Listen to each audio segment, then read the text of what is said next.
ABK Matin, l'interview.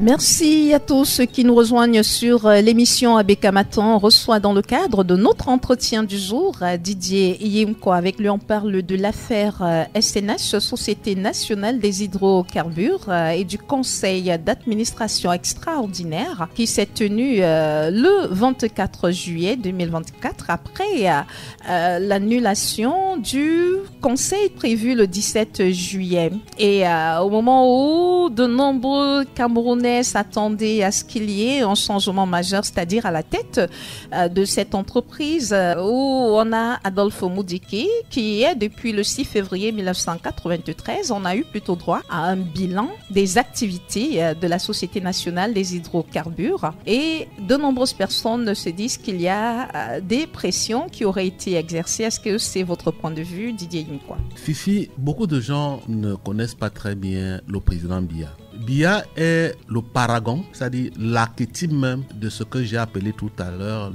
la biopolitique. C'est-à-dire, c'est quelqu'un qui l'a très bien maîtrisé, et c'est un système politique qu'il a hérité évidemment de l'administration coloniale. C'est-à-dire qu'on s'appuie sur un certain nombre de personnalités pour pérenniser son pouvoir. Lorsque tu regardes comment le président Biya fonctionne, Kiki, il a des gens qu'il a cooptés un peu partout, dans toutes les ethnies, qui ont presque le même âge avec lui, qui n'ont aucune ambition politique et qui ne présentent pas de velléité indépendantiste, c'est-à-dire émancipatrice.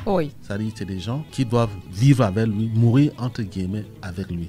Donc le président Biya a une vision pharaonique du pouvoir. C'est-à-dire le président Biya règne, les autres gouvernent. Donc lorsque cette histoire de la SNH se déroulait, sur les réseaux sociaux, moi j'ai vu des gens balancer les noms, par-ci par-là, connaissant un peu comment ils fonctionnent. Parce que si vous avez lu l'ouvrage de l'ancien secrétaire général Mebaraki en prison, il a dit que le président Biya, au-delà d'avoir lu Machiavel, le président Biya a bien maîtrisé le brevet du politique du cardinal Mazarin. Il ne bouge pas facilement les lignes. Vous avez des patriarches comme Nyadi Fendi, vous avez celui de la SNH, vous en avez d'autres comme ça là, qui sont ces supports. C'est-à-dire, tout ça, ce sont ces gens. Vous avez par exemple celui qu'on appelle le cœur du pays, le ministre d'État, Laurent Esso, qui ne parle pas, qui sont comme des cartes, qui sont exactement comme lui. Donc c'est des gens qu'on ne bouge pas facilement. Quand vous regardez les gens faire des analyses, les gens sont plus dans les commentaires. C'est Michel Crochet qui disait qu'on ne gère pas une société uniquement avec les textes, avec les lois. C'est pas leur problème. Leur problème là-bas à Yaoundé, surtout celui de Paul Biya, c'est de conserver son pouvoir. Il a ses hommes de confiance. Donc on ne bouge pas facilement. Adolphe Moudiki en fait partie, sans doute. Oui. Donc on ne bouge pas facilement de ces hommes de confiance. Vous avez vu un peu le mépris. C'est-à-dire, lui, au moment où on dit qu'on programme un conseil d'administration extraordinaire, quelque chose comme ça, là, c'est en ce moment-là que lui va en France. Pour vous montrer que vous n'êtes pas avec eux. Après que les portes de la SNH soient restées fermées. C'est un message subliminal qu'il faut décrypter. On ne le fait jamais si on n'a pas la confiance du président de la République. La SNH, c'est les hydrocarbures. C'est pas n'importe quoi. Les hydrocarbures, c'est le pétrole, c'est le gaz, c'est autre chose. On ne blague pas avec. Donc, quand un monsieur comme celui-là se lève, il ferme la porte au secrétaire général, ministre d'État, secrétaire général de la présidence de la République. Le jour où vous devez organiser une deuxième AG extraordinaire qui est devenue un AG ordinaire, il choisit de partir en France. Il n'est même pas là. C'est un message subliminal qui renvoie pour vous montrer que Paul Biya a ses gens. Paul Biya, c'est comme ça qu'il a bâti son pouvoir. Est-ce que vous pensez que le secrétaire général à la présidence de la République, Ferdinand Ngongo, a pris sur lui d'organiser ce conseil d'administration sans bénéficier de l'accord préalable du chef de l'État, son Excellence Paul Biya? Ils ont une technique. Ils ont une technique. Je peux un peu, si tu me permets, je vais te raconter une histoire que moi j'ai vécue. Voilà, on est en train de préparer les derniers municipales, je crois que ça devait être il y a les municipales avant 2018, là, avant 2020. Là, oui. Les municipales. Il y a quelqu'un qui vient d'une CAM. Il me dit, c'est quelqu'un qui est dans le RDPC parce qu'il y avait une division dans le RDPC. Certains voulaient utiliser les partis politiques d'opposition pour régler les comptes. Le monsieur m'appelle, il me dit, bon voilà, je peux investir dans le FSNC, dans l'ONCAM pour voir comment on peut aller aux élections. Il me dit tout. Moi, je quitte, je vais à Yaoundé. Oui. Je vais voir le ministre Issa Chiroma, qui est le président du FSNC. C'est lui qui a investi. Oui. Je dis, bon voilà, monsieur le président, j'ai eu telle proposition venant d'une CAM.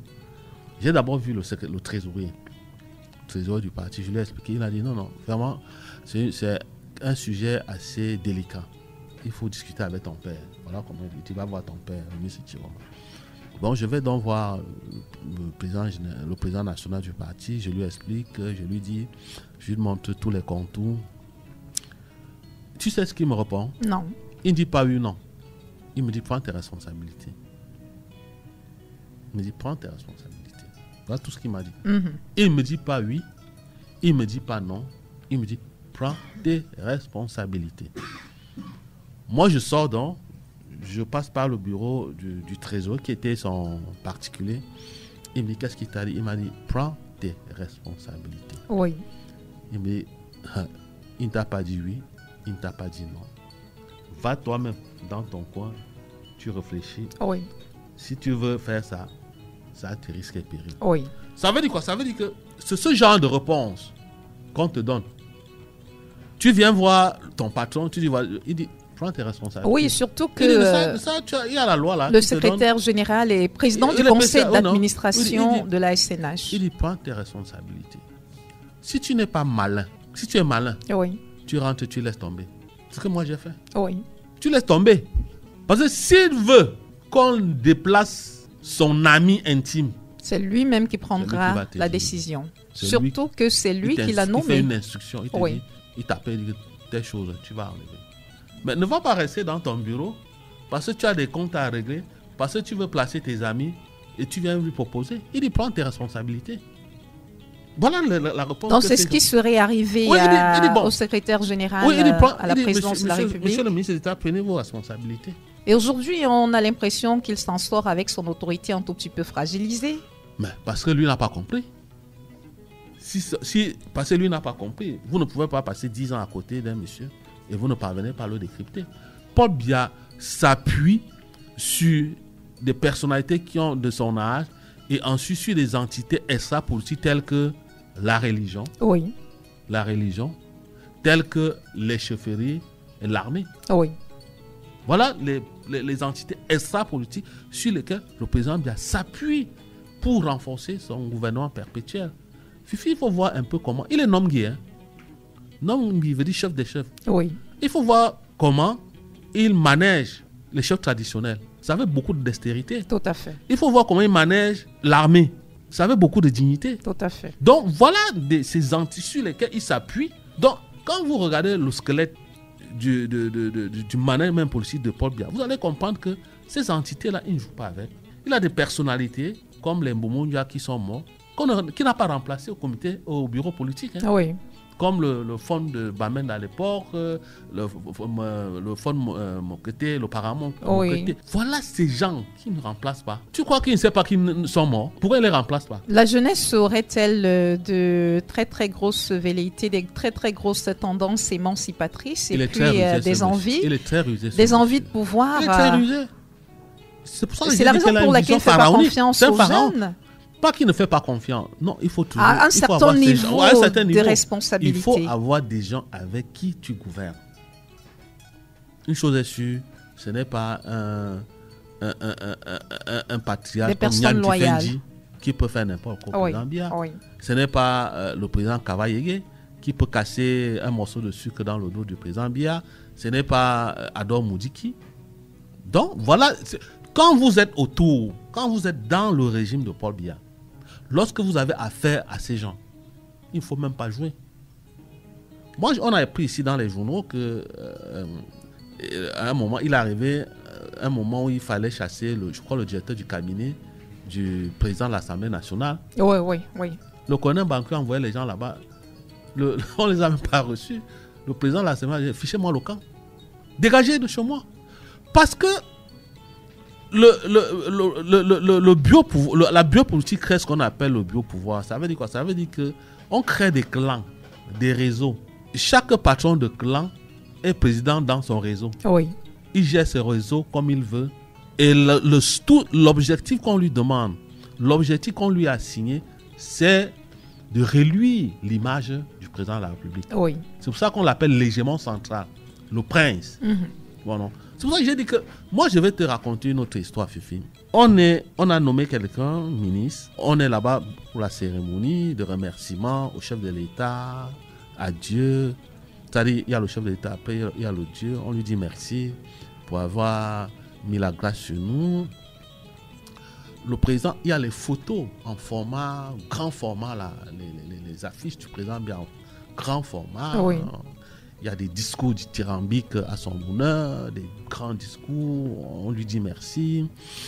Au moment où la cérémonie prend fin, les gens veulent se lever. Non, le master of ceremony se lève et dit que non, attendez, il y a l'effigie du chef de l'État. Tu vois des belles filles là, majorettes, qui portent l'effigie et les gens se lèvent. Oui. Les gens se lèvent. Le président n'est pas là.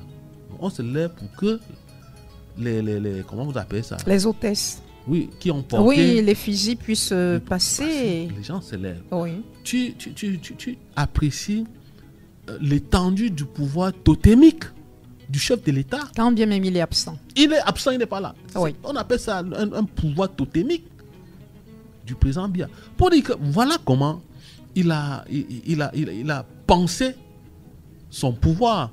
C'est pour ça qu'il peut rester tant qu'il vit, tant que l'horaire biologique n'a pas sonné. Il est là. Tu l'as vu enfant, tu l'as vu quand il partait ici, tu l'as vu enfant. Tu crois que c'est quelqu'un qui doit rentrer au village, comme il avait dit au président François Hollande?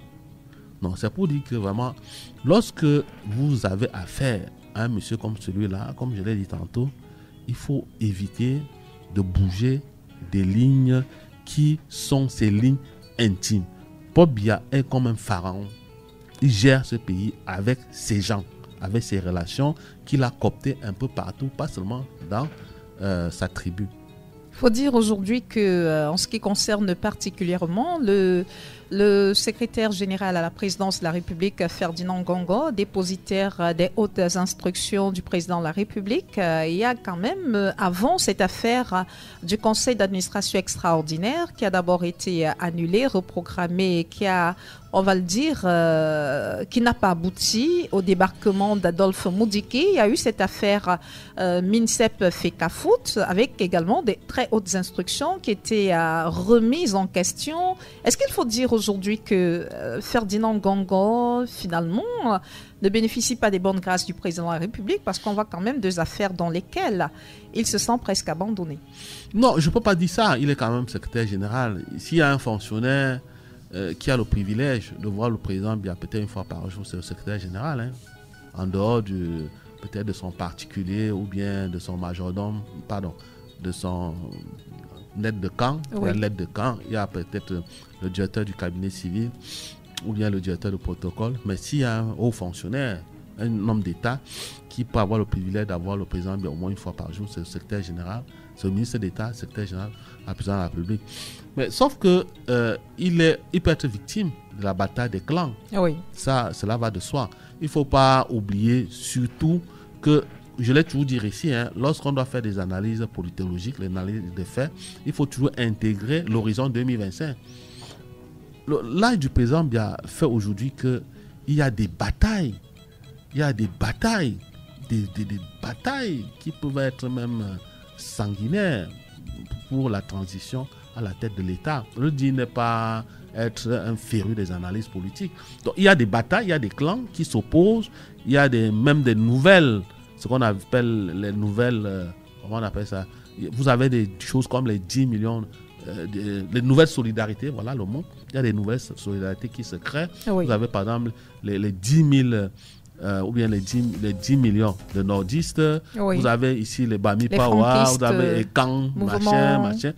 C'est des choses qu'il faut prendre en compte dans les analyses politologiques. Donc, c'est des clans qui s'affrontent et chaque clan a ses courtisans qui se recrutent même parmi vos confrères. Oui, il y a des journaux qui travaillent pour ci, pour ça. Ce qui fait qu'aujourd'hui, on n'a plus de subjectivité que de l'objectivité.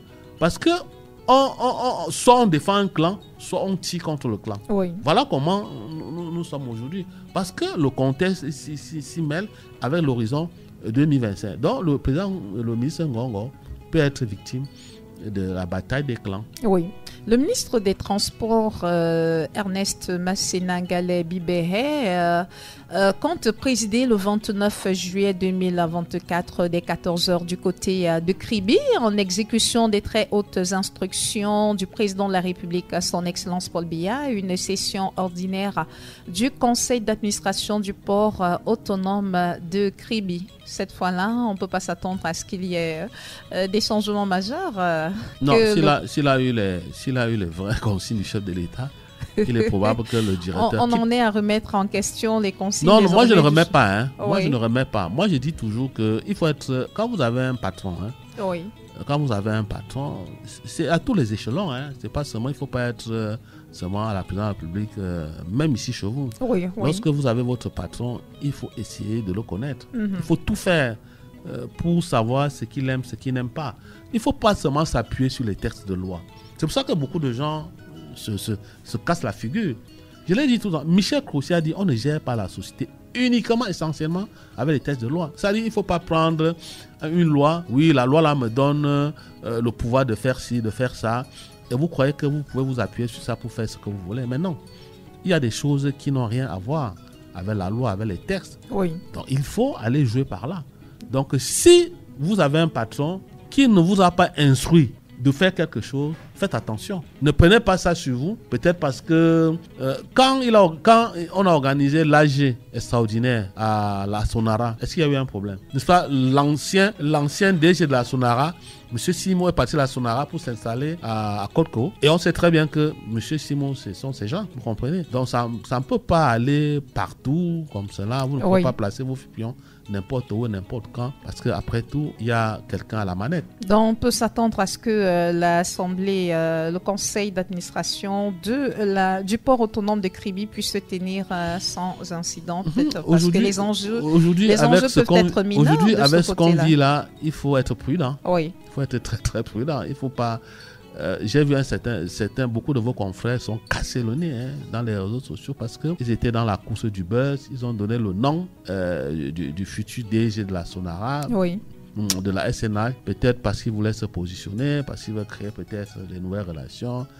Peut-être aussi en fonction des informations auxquelles ils ont eu accès. Mais malheureusement, ils ont cassé le nez. Vous savez que dans votre métier, il faut faire attention lorsque vous vous mettez à courir après le buzz. Merci Didier Yemkwa de nous avoir accordé cet entretien sur ABK Amatan. Vous pouvez désormais suivre toutes nos émissions en live et en podcast via notre site internet www.abkradioofficiel.com, mais aussi en téléchargeant notre application ABK Radio Officiel sur Play Store et App Store.